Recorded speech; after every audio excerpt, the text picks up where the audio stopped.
fast enough. But with his hands, he goes. When talking Errol Spence and Terence Crawford, if you had to break down the advantages that the two have, what big advantages do you see between the two? It's really hard to break down the advantages and disadvantages right now. If you ask me after the Sean Porter fight, I've been to see you more because I haven't seen Spence have to fight a guy his size that's going to really make him fight yet. He's been taking up, he's been outboxing everybody he fought so far. Mikey wasn't his size, so we expected that. The guy with Cesar Kell Brook, he had suffered a broken orbital from Triple G, so I don't think he really was the same either. So we haven't seen, not his fault, he just ain't fought that person yet. But now he's about to fight that person that gives us a measure stick as to where he really is.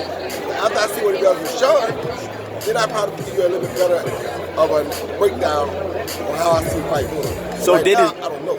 So did his boxing skills in the Mikey Garcia fight impress you at all? No, because I expect him to outbox Mikey Garcia. Mikey Garcia comes from lightweight. How he can't outbox Mikey Garcia and he a lightweight? I mean, come on, bro. But you're an amateur boxer, you've been national champion, you probably got 2 weight classes lighter. We want to bring to the attention of the fighters, there'll be a rules meeting immediately following the weigh-in. It'll be downstairs. The WBC World Title Eliminator, make sure you are there. And the main event, super welterweight special attraction. Rules meeting immediately following the weigh-in. Before I fought James Tony, we thought I was good, but we didn't know. Because you didn't see me against a big dog, you saw me against some small puppets around my age, around my category, but you didn't see me against the big dog. So it's different if you put me with the big dog. Sean is one of the big dogs. He ain't the biggest, but he's one of the big dogs. I see Sean got it. Sean back side of the hill though. Huh? I see Sean is coming to back That could be true, but what I'm trying to tell you is Sean is going to hustle, son. If you want to fight, Sean is the man to fight. You want to fight, can you fight? Fight Sean Porter. He's going to show you fight. No, it's not Mike Garcia no wrong. So that he likes it. He might have come up and like something. You don't care with no reason. You don't understand no reason. Mike Garcia fight too. Yeah, I know. Yeah. Did you hear the recent comments Roy Jones made about you? No. He said, what did he say? well, he said that you ain't really proved nothing yett. When you fought Kell Brook, his eye socket was messed up, so you didn't prove nothing. You don't know what he's talking about. And then he said that you didn't impress him against Mikey Garcia. That's cool. He said, yeah, that's what he said. Yeah, that's what he said. At the end of the day, he still, he was an HBO dude, so, and he's just rocking with Terence Crawford real heavy. He said you got to fight Porter, and then he'll be able to assess you better. That's cool. I mean, I never look for his, his approval anyway, so it really don't matter what he talking about. I'm gonna be Porter and be keeping Pacquiao, then I'm gonna wash his boy too. Good, so I really don't care what he. What did you think Bomac saying he streams your fight? Did you hear that? Oh yeah, he said that. I don't care. I mean, it's cool. Then we bought Terence fight, didn't we? Yeah, we bought this fight. Yeah, I bought Terence Crawford fight. I support black people, man. I bought this fight. He can stream mine all he want. I support him. I bought his fight. It seemed like you Straight and off the Terence TV. Crawford, y'all got a lot of respect for each other. Yeah, I mean, Terence cool. I like Terence. You know what I'm saying? We got each other number and everything. I'm gonna watch him though. I like it. How do you foresee that fight? Have you envisioned that fight yet? No. Have you envisioned Sean Porter fight yet? Not really. Not really. You just think he's just a person with a belt?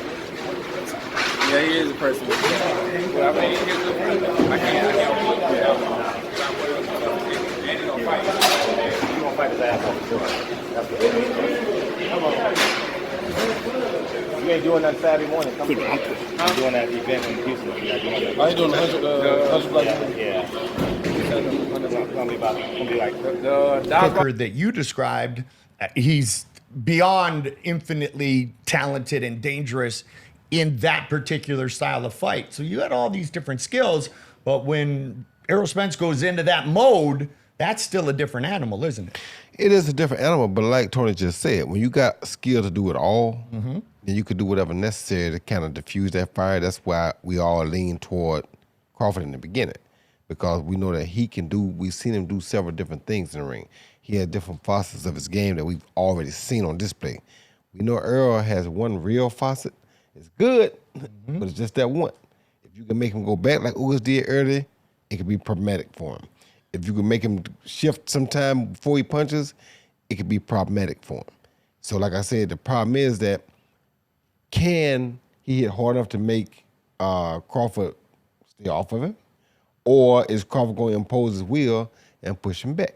Because whoever comes out and imposes their will first should win the fight. Paulie? I lean the other way, man. I lean terrific wrinkles to Crawford. I just angle towards that side because I just feel that what Spence does is going to be very difficult for a natural lightweight, despite all the success he's had at welterweight, to be able to have to overcome. Luckily for me, Errol Spence is not white, or they'd be calling me a racist. You know what I mean? I'm still calling you a racist. But Mikey Garcia came up from lightweight and fought Errol, and he didn't have no problem going 12 rounds with him. So it's not like he a killer puncher. Now he got killer pressure, but he don't have killer punching power on that one punch power because he never really even hurt Mike Garcia. He beat him with that pressure, but he never hurt him. So that's why if a guy was bigger and had punching power, that would be a problem for Terence. But Earl is not really your typical one punch guy. He's more that pressure guy, which means that you don't have to worry about the one shot so much. You got to worry about the accumulation. Now, the body attack, I totally agree with because he has a vicious body attack and he sticks with it. He has discipline with it. But as far as being bigger, that really won't make a difference until late in the fight. If that body attack has any effect on you, then that size would also have an effect. But he's not the one punch guy that you think because he's bigger, he's going to hit him one time and knock him out. That's not him. He don't fight like that. Right. So it's like, I understand what Paulie's saying, but that's why it was always debatable to me as to who will win. Because can he last long enough to start affecting Terence, or will Terence catch him early and mess him up enough that he don't get the chance to get into his lane?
One, go down.